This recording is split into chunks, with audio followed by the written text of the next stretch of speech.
Quando conheci a Marina, eu estava longe de ser a melhor versão de mim. Tinha acabado de sair de um relacionamento bagunçado, cheio de desconfianças e brigas. Eu dizia para mim mesmo que estava pronto para recomeçar, mas, no fundo, eu só queria sentir que ainda era capaz de ser amado. Nos conhecemos em uma festa de aniversário de um amigo em comum, em São Paulo. Ela era diferente de qualquer pessoa que eu já tinha conhecido, divertida, autêntica e com aquele tipo de sorriso que te desmonta sem esforço. Passamos horas conversando, e quando percebi, a festa tinha acabado e a gente ainda estava encostado no muro, rindo de coisas bobas. Naquela noite, ela me perguntou algo que hoje eu nunca vou esquecer: você já foi traído ou já traiu alguém? Foi como se o tempo parasse por alguns segundos. Eu senti meu estômago se contrair. Havia uma parte de mim que queria ser completamente honesto, mas a outra gritava que eu não podia estragar o momento. E foi aí que eu cometi o erro. Respirei fundo e respondi: nunca trai ninguém. Para mim, fidelidade é o mínimo. Marina sorriu e disse: ainda bem. Acho que não conseguiria confiar em alguém que já fez isso. E pronto.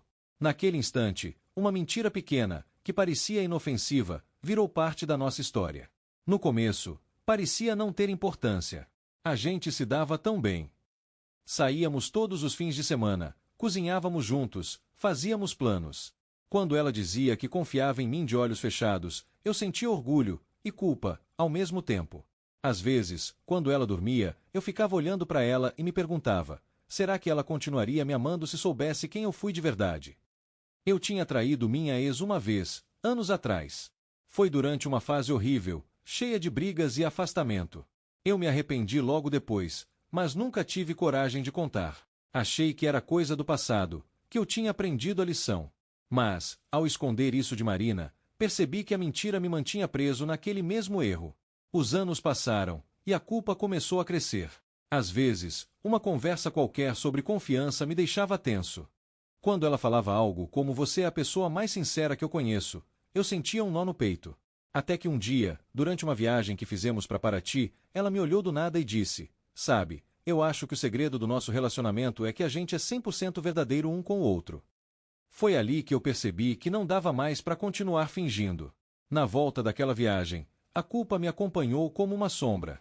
Marina dormia no banco do carona, o vento bagunçava o cabelo dela, e eu pensava em como aquele rosto tranquilo merecia alguém completamente honesto.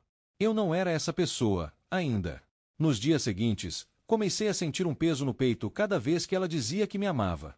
Era como se minha mentira estivesse entre nós, invisível, mas presente em cada abraço, cada olhar. Numa sexta-feira à noite, depois do trabalho, decidi que não dava mais. Eu precisava contar. Passei o dia inteiro ensaiando na cabeça o que diria, mas nada soava certo. Quando cheguei em casa, Marina estava sentada no sofá, assistindo um filme, enrolada num cobertor. Ela sorriu assim que me viu. Finalmente. Achei que iam te sequestrar no escritório. Sentei ao lado dela, mas não consegui sorrir. A gente pode conversar um pouco? Perguntei, com a voz meio trêmula. Ela pausou o filme e me olhou com curiosidade. Claro. Aconteceu alguma coisa. Eu respirei fundo. Meu coração batia tão rápido que parecia querer escapar do peito. Tem algo que eu preciso te contar. E eu devia ter falado isso há muito tempo. O sorriso dela desapareceu. Você tá me assustando. Olhei pro chão. Quando a gente se conheceu. Naquela noite, na festa. Você me perguntou se eu já tinha traído alguém. Ela ficou em silêncio. Eu lembro. E você disse que não. Balancei a cabeça. Eu menti. O ar pareceu sumir da sala. Marina piscou algumas vezes, confusa, tentando entender. Como assim mentiu? Eu traí minha ex, anos atrás. Foi um erro horrível, do qual me arrependi desde o dia seguinte. Eu jurei que nunca mais faria algo assim. E não fiz. Mas quando te conheci, fiquei com medo de que isso te afastasse de mim. Então menti. Ela levantou devagar, ainda sem dizer nada. Andou até a janela, cruzou os braços. Você mentiu para mim sobre algo que para mim é o mais importante. Eu sei. E me arrependo. Eu só queria que você soubesse quem eu sou hoje, não quem eu fui.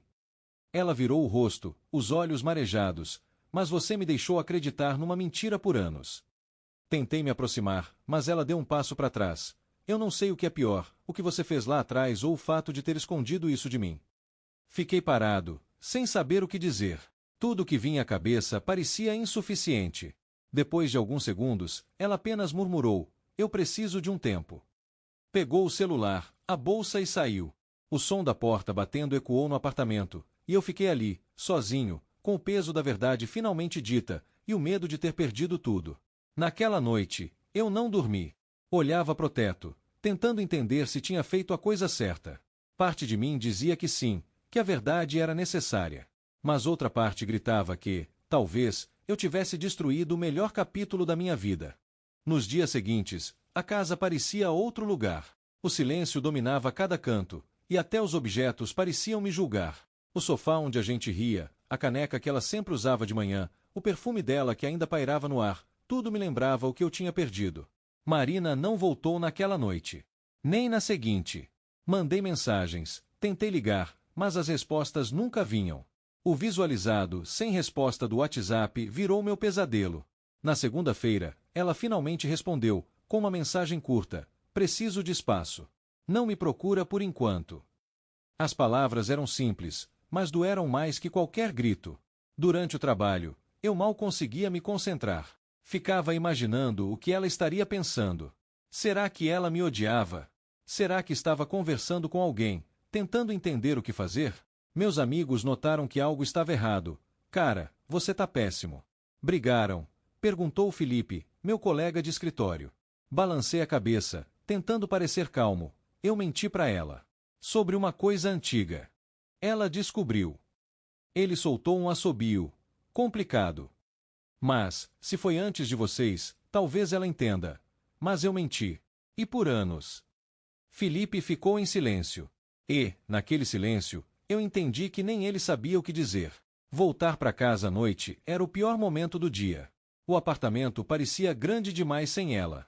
Abri a geladeira e vi o iogurte que ela gostava ainda lá, com a validade prestes a vencer. Peguei a embalagem e fiquei olhando, até que comecei a rir, um riso nervoso, triste. Olha só para mim. Preso entre culpa e arrependimento por um copo de iogurte. Às vezes, eu escrevia mensagens enormes para ela, tentando explicar tudo de novo. Mas apagava antes de enviar. Qualquer palavra parecia inútil. No quarto, o travesseiro dela ainda tinha o cheiro do shampoo de camomila. Eu tentava dormir, mas bastava fechar os olhos para ver o rosto dela na hora em que contei tudo, aquele olhar misto de surpresa e decepção. Os dias viraram semanas. Eu continuava indo ao trabalho, tentando seguir a rotina, mas nada parecia ter cor. Cheguei a sonhar com ela uma noite. No sonho, ela voltava, sorrindo, dizendo que me perdoava. Quando acordei, o travesseiro estava molhado de lágrimas. Foi aí que percebi que talvez o perdão não fosse algo que eu pudesse pedir, mas algo que ela precisaria decidir sozinha, no tempo dela.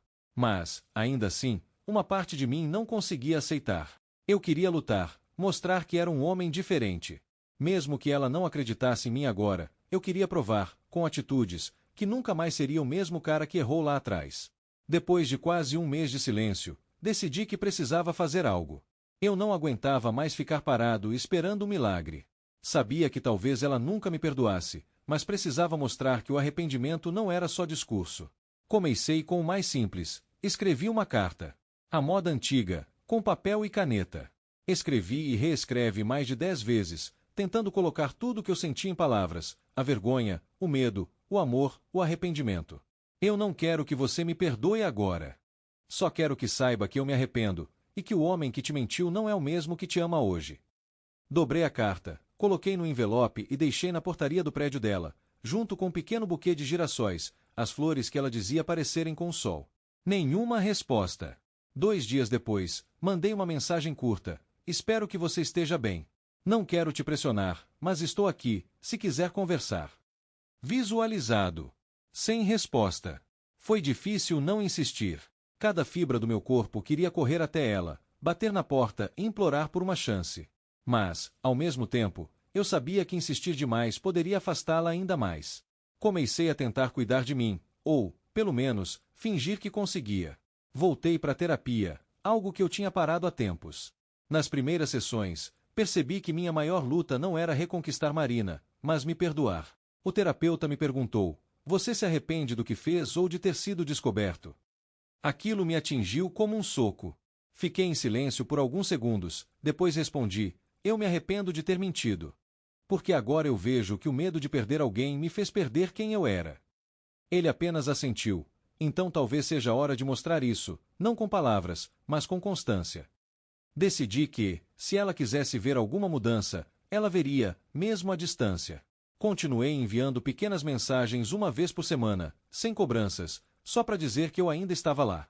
Às vezes era algo simples como: vi um pôr do sol hoje e lembrei de você, ou espero que você esteja comendo direito.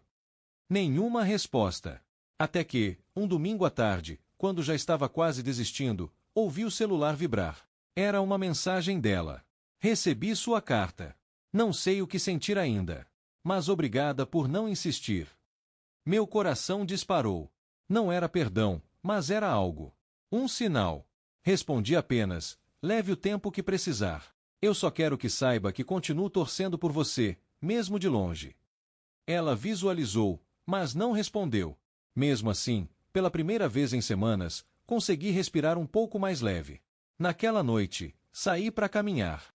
O ar parecia menos pesado, o mundo um pouco mais colorido. Não porque eu achasse que tudo se resolveria, mas porque finalmente entendi que amar também é saber esperar, e aceitar que o perdão não vem no nosso tempo. Um mês. Foi exatamente esse o tempo que passou desde o dia em que a Marina saiu pela porta, sem olhar para trás.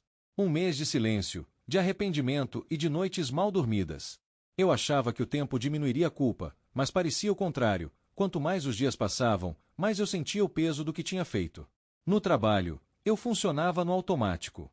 Em casa, o eco da ausência dela tomava conta de tudo. Às vezes, eu ainda preparava café para dois por puro hábito, e só depois percebia que não havia ninguém para dividir comigo. Uma noite, decidi mandar uma última mensagem. Não para pedir perdão, nem para reatar, só para falar o que ainda precisava ser dito. Não quero te pressionar. Só quero que saiba que eu continuo aqui, aprendendo, mudando, tentando ser alguém melhor, mesmo que você nunca veja isso de perto. Não esperava a resposta. Mas, pela primeira vez, ela veio. Eu sei que você está tentando. Eu também estou tentando entender o que sinto. Meu coração quase saiu pela boca. Respondi com cuidado, com medo de parecer desesperado. Se um dia quiser conversar, tô aqui. Sem cobrança. Talvez eu queira, sim. Foi só isso. 2 frases. Mas para mim, foi como se uma janela tivesse se aberto depois de um mês de ar sufocado. Nos dias seguintes, ela começou a responder de vez em quando. Coisas simples: um bom dia, vi um filme e lembrei da gente. Nada profundo, mas o suficiente para me devolver um pouco de esperança. E então, um domingo à tarde, veio a mensagem que eu não esperava: podemos nos ver para conversar. Li e reli aquelas palavras umas 10 vezes, até ter certeza de que era real. Respondi com as mãos tremendo: claro. Onde você quiser. Marcamos para nos encontrar no café onde tínhamos ido no nosso primeiro encontro. Naquela noite, quase não dormi. Parte de mim estava feliz, a outra, apavorada. O café estava quase vazio quando cheguei. Cheiro de pão fresco, chuva fina caindo lá fora. O coração acelerado, as mãos suando. Marina chegou alguns minutos depois. Quando entrou, senti o mundo parar por um instante. Ela usava um casaco simples, o cabelo preso de qualquer jeito, e ainda assim, para mim, era a pessoa mais bonita da sala. Oi, disse ela, com um sorriso tímido. Oi, respondi, sem saber onde colocar as mãos. Sentamos frente a frente. Por alguns segundos, só o barulho das xícaras quebrava o silêncio. Você parece diferente, ela disse, finalmente, tô tentando ser. Ela sentiu. Eu pensei muito nesse tempo. Fiquei com raiva, depois triste, depois confusa. Mas agora... acho que só tô cansada de carregar isso. Eu entendo. E não quero que você carregue nada por minha culpa. Ela olhou para mim, séria. Eu não sei se consigo confiar como antes. Mas eu vi que você realmente mudou. E parte de mim sente falta do que a gente era. Meu peito apertou. Eu também sinto. Mas quero que saiba, mesmo que a gente nunca volte a ser o que era, eu sou grato por tudo que a gente viveu. E pela chance de poder te dizer isso cara a cara. Ela respirou fundo, e pela primeira vez em muito tempo, sorriu de verdade. Talvez a gente não precise voltar a ser o que era. Talvez a gente possa ser algo novo. Ficamos em silêncio por alguns segundos, apenas olhando um pro outro. Depois, ela estendeu a mão por cima da mesa. Eu segurei. E, naquele toque simples, havia mais verdade do que em todas as palavras que trocamos. Não era um final. Era um recomeço, frágil, incerto, mas real. E enquanto saíamos do café, lado a lado, eu percebi que, às vezes, a verdade machuca. Mas também pode curar.